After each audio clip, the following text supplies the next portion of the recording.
What if high-speed internet reached every corner of the earth? No cables, no towers, just a satellite dish. What if one company could bridge the digital divide, connecting remote villages, fueling businesses, and transforming education for millions? Elon Musk Starlink is turning this vision into reality. It's already operating in over 118 countries, and now all eyes are on India. A market so vast that its success here could open the floodgates for Starlink's expansion into other emerging economies. But why is India such a key market for Starlink? What steps did it take to get here? And how could this be a blueprint for expansion into other developing nations? Let's dive in. Let's begin with the basics. Right now, Starlink has become a crucial part of global communications. It has over 7,000 satellites in low Earth orbit, with analysts predicting it to rake in a massive $16.3 billion in revenue this year and almost double its subscriber base to 7.8 million users. So Starlink isn't just growing, it's in a way revolutionizing global connectivity. And it's not just about individuals. Airlines like Qatar Airways, shipping giants, cruise lines, and even governments are signing up. Reports suggest about a quarter of Starlink's revenue comes from government contracts. In the United States, Starlink has 39 government contracts worth $3.5 billion, and policy changes under Trump have made things brighter for Starlink.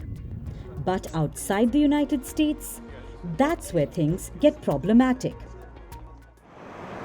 A Canadian province just tore up a $100 million deal with Starlink over US tariffs. We're going to make sure that we inflict as much pain as possible.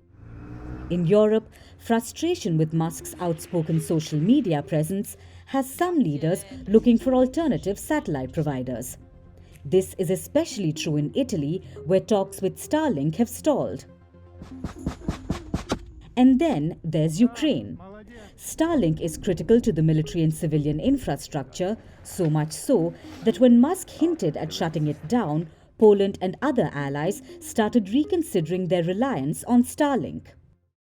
Starlinks for Ukraine are paid for by the Polish Digitization Ministry at the cost of about $50 million per year. The ethics of threatening the victim of aggression apart, if SpaceX proves to be an unreliable provider, we will be forced to look for other suppliers. But while some regions are having second thoughts about Starlink, one country is becoming the key to Starlink's next billion users, and that is India. India is not just another market for Starlink, it could potentially be a game changer. With 700 million potential satellite broadband users, this could be one of its biggest opportunities yet. India is also home to the world's largest rural population, a population that's rapidly embracing digital transformation. While traditional fiber optic networks have limitations, satellite technology can bridge the gap, bringing seamless connectivity to every corner of the country. In such a scenario, integrating Starlink into India's digital landscape required key regulatory steps. For 2 years, discussions were underway on the best approach to satellite broadband. And in October 2024, India made a key decision: to allocate satellite spectrum instead of auctioning it. This cleared a major roadblock for Starlink, paving the way for its entry. Just months later, in March, India's major telecom operators signed agreements with SpaceX to bring Starlink to the country. This was after Prime Minister Narendra Modi met Elon Musk in Washington, a meeting that many believed helped accelerate progress. Faster internet in remote areas means better education, improved healthcare, and a major boost to India's digital economy. And it's not just about India. A formal regulatory approval could unlock opportunities across other emerging markets for Starlink at a time when Musk's politics is denting the business.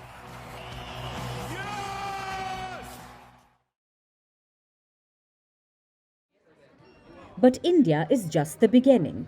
A formal regulatory approval here could open doors for Starlink in other emerging markets at a time when Musk's political controversies are presenting hurdles elsewhere.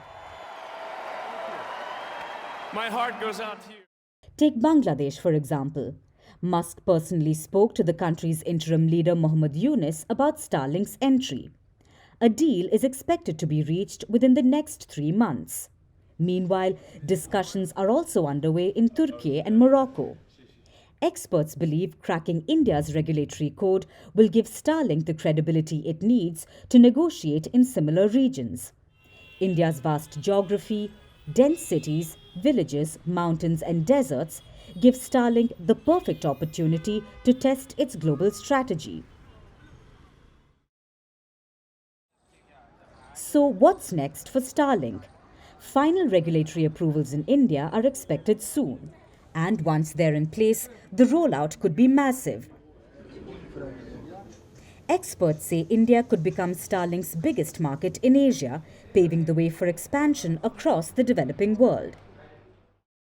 And if Starlink succeeds here, it proves that high-speed satellite internet isn't just a luxury, it's the future.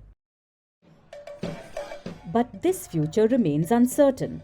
Elon Musk faces growing controversies, from criticism over his Doge leadership to anti-Tesla protests and vandalism, which have plunged the automaker's stock in recent months.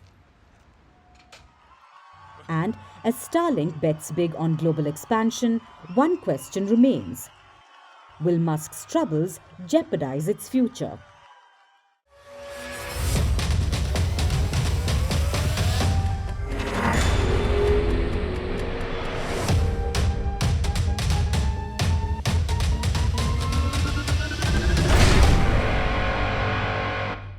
Greeting you with aloha and namaste. No, I love India. Presence, occupation of a territory by another country pertains to India, what we saw in Kashmir. How do you see Trump's America? Yes, the current administration behaves differently from the previous administration.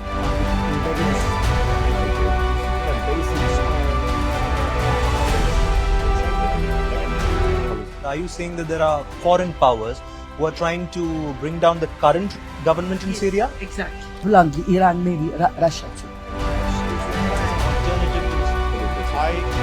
Prime Minister Modi committed to South-South, cooperation. Not over 50%. Is Ukraine prepared to pay the price for that peace? No compromises at the cost of territorial integrity and sovereignty.